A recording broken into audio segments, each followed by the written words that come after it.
유혹자의 거리두기 전략. 17세기 프랑스에서 데모로 알려진 몽팡시의 여공작 안마리 루이. 도를레앙은 평생 사랑이라는 것을 모르고 살았기 살았다. 어렸을 때 어머니를 여의고 재혼한 아버지는 딸에게 별로 관심이 없었다. 그녀는 유럽의 명문 가문 출신이었다. 앙리 4세가 조부였고 장차 루이 14세가 될 황태자는 그녀의 사촌이었다. 어렸을 때부터 그녀는 많은 남자들과 혼담이 오갔다. 거기에는 신성 로마 제국 황제의 아들인 스페인 왕과 사촌 루이도 포함되어 있었다. 하지만 그녀에게 들어온 중매는 모두 정치적인 이유 때문이거나 그녀 집안의 막대한 부 때문이었다. 그녀에게 진정으로 사랑을 고백해온 남자는 한 명도 없었다. 하다못해 그녀는 청혼자들의 얼굴조차 보지 못했다. 더군다나 그녀는 용기, 정직, 미덕과 같은 기사도의 낡은 가치를 신봉하는 이상주의자였다. 그녀는 불순한 동기에서 자기와 결혼하려는 음모가들을 끔찍이 싫어했다. 그녀는 아무도 믿지 못했다. 그 때문에 이런저런 핑계를 대며 청혼자들을 하나씩 차버렸다. 노처녀로 늙어 죽는 게 그녀의 운명인 듯했다. 1669년 4월 안마리는 궁정에서 한 낯선 남자를 만났다. 그녀의 나이 42살 때의 일이었다. 그 남자는 나중에 로젠 공작으로 알려진 마르키스 안토냉 페귤랭이었다. 루이 14세의 총애를 받던 로젠 공작은 당시 36살로 신랄한 유머를 겸비한 용감한 군인이었다. 그는 또한 구제불능의 바람둥이였다. 키도 작고 그다지 잘생기지도 않았지만 거리낌 없는 태도와 군인다운 당당함 때문에 그는 여자들 사이에서 인기가 아주 많았다. 안마리는 몇 년 전부터 그를 알고 있었고 그때부터 이미 그의 우아함과 당당함에 반해 있었다. 하지만 그와 직접 대화를 나눈 것은 이번이 처음이었다. 비록 짧은 대화였고 여자를 후리는데 처제라는 소문을 익히 들어 알고 있었음에도 그녀는 그에게 푹 빠져들었다. 며칠 후 두 사람은 다시 우연히 만났다. 이번 대화는 좀 더 길었고 로젠 공작은 그녀가 생각했던 것보다 훨씬 지적이었다. 두 사람은 극작가 코르넬리우스와 영웅주의를 비롯해 꽤 고상한 얘기들을 나누었다. 그 뒤로 두 사람의 우연한 만남은 잦아졌다. 결국 두 사람은 친구가 되었다.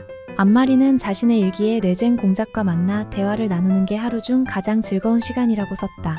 그가 궁정의 모습을 보이지 않으면 그녀는 허전함을 느꼈다. 두 사람의 만남은 우연이라고 하기에는 너무 자주 일어났지만 그때마다 그는 늘 뜻밖이라는 표정을 지었다. 동시에 그녀는 일기에 설명하기 힘든 불편한 심사를 적기도 했다. 이상한 감정이 그녀를 휘감고 있었지만 그녀는 그 이유를 알지 못했다. 시간이 흘러 안마리는 12주 동안 파리를 떠나 있게 되었다. 이제 로젠 공작은 시도 때도 없이 그녀에게 접근했고 자기를 허물없는 친구로 생각하고 집을 떠나 있는 동안 처리해야 할 일이 있으면 무엇이든지 부탁하라고 말했다. 그가 낭만적이고 인정이 많은 남자라는 건 분명했지만 그녀로서는 그런 말 하는 그의 진위가 궁금했다. 안마리는 일기에서 자신을 뒤흔들어 놓고 있는 감정을 솔직하게 인정했다. 이건 막연한 생각이 아니다. 이 모든 감정에는 분명 대상이 있다. 나는 그 대상이 그 사람일 줄은 상상도 하지 못했다. 며칠을 고민한 끝에 내가 로젠 공작을 사랑하고 있다는 사실을 깨달았다. 언제부터인가 내 마음속에 들어와 나를 사로잡은 사람은 바로 그 사람이었다. 자기 감정의 정체를 알게 된 안마리는 좀 더 직접적으로 나왔다. 뭐든지 털어놓을 수 있는 친구 사이라면 자신에게 들어오는 혼담에 대해 자문을 구하는 척하면서 그의 의중을 떠볼 수 있었다. 어쩌면 그가 자신의 감정을 솔직하게 표현할 수 있는 기회가 될지도 모르다고 생각했다. 현대의 드라마나 영화에 나오는 여자들의 떠보기 기술의 원조는 안마리였다. 하지만 로젠 공작은 그녀의 마음을 알아채지 못했다. 대신 그는 그녀가 결혼을 고려하고 있는 이유를 도무지 모르겠다며 그녀에게 어울릴 만한 짝이 있을 것 같으냐고 물었다. 이런 상태로 몇 주가 흘렀다. 그녀는 그의 속내를 알 수가 없었다. 그녀는 신분, 그녀는 그보다 훨씬 신분이 높았다. 과 나이 그녀가 6살 더 많았다. 차이 때문이라고 이해했다. 그러고 나서 몇 달 후 왕의 동생 부인이 죽자 루이 14세는 마리에게 동생과의 결혼을 제의했다. 하지만 왕의 제의가 전혀 달갑지 않았다. 루이 14세의 동생은 자신이 아니라 그녀의 재산에 관심이 있다는 것을 알고 있었기 때문이다. 그녀는 로젠 공작에게 의견을 물었다. 그는 신하된 입장에서 왕의 의견에 따라야 한다고 대답했다. 그의 대답에 그녀는 실망했고 설상가상으로 그는 두 사람이 친구 사이로 지내는 것도 더 이상은 적절하지 않다는 듯 발걸음을 뚝 끊었다. 하지만 안마리는 그렇게 끝낼 수 없었고 생각했고 왕에게 동생과 결혼할 의사가 없다고 말했다. 안마리는 로젠 공작을 만나 자기가 결혼하고 싶은 남자의 이름을 종이에 써서 베개 밑에 넣어둘 테니 다음날 아침 읽어보라고 말했다. 그는 그녀가 시키는 대로 했다. 거기에는 바로 당신 이름이라고 적혀 있었다. 그날 저녁 안마리를 만난 로젠 공작은 자신을 궁정의 웃음거리로 만들려고 장난을 치는 게 틀림없다고 말했다. 그녀가 진심이라고 주장하자 그는 몹시 충격을 받은 듯했다. 몇 주 후 두 사람의 약혼이 발표되자 궁정 사람들은 그보다 더 큰 충격을 받았다. 하긴 프랑스에서 두 번째로 신분이 높은 데다 미덕까지 갖춘 기분이니 상대적으로 신분이 낮은 바람둥이와 결혼한다는 얘기를 듣고 놀라지 않는다면 오히려 이상한 일이었다. 위에서 보다시피 로쟁은 바람둥이였고 누구보다 여자들의 심리를 잘 알고 있는 사람이었다.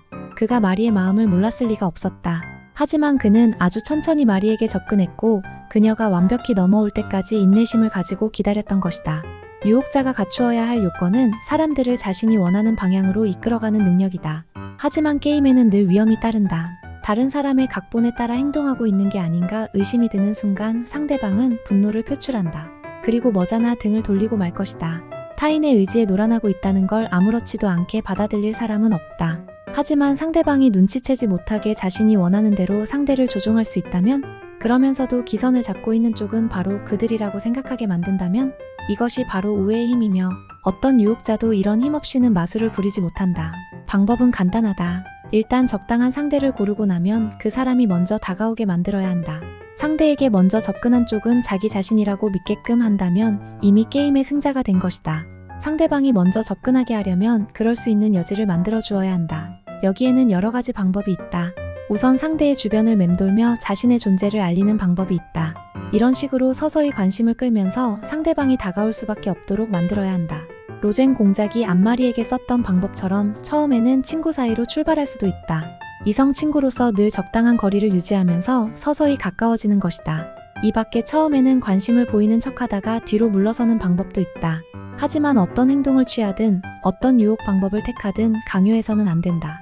상대방의 흥미를 유발하려면 무조건 밀어붙여야 한다고 생각하기 쉽지만 이는 오산이다. 처음부터 너무 관심을 보이면 불안감을 조성할 뿐만 아니라 우리의 저희가 무엇인지 의심하게 된다. 하지만 뭐니 해도 상대방에게 상상의 여지를 주지 못한다는 게 가장 큰 문제다. 우리의 생각대로 상대방을 움직이려면 한 걸음 뒤로 물러서야 한다.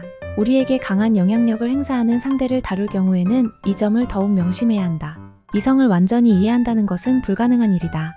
이성은 우리에게 늘 신비한 존재다. 이성을 유혹할 때의 긴장은 기쁨을 주기도 하지만 불안의 근원이 되기도 한다. 프로이트는 여자들이 진정 원하는 게 무엇인지를 알기 위해 고민했던 것으로 유명하다. 이 위대한 심리학자에게도 이성은 미지의 영역이었다. 여자든 남자든 이성 앞에 서면 뿌리 깊은 두려움과 불안의 감정을 느끼게 된다. 따라서 유혹의 초기 단계에는 상대방이 느낄지도 모르는 불신의 감정을 완화해줄 방법을 찾아야 한다. 거듭 말하지만 처음에는 어느 정도 거리를 유지해야 한다. 그래야 운신의 폭도 넓어진다.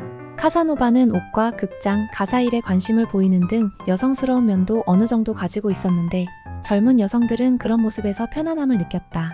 한 철학자이며 위대한 유혹자는 다음과 같이 말했다.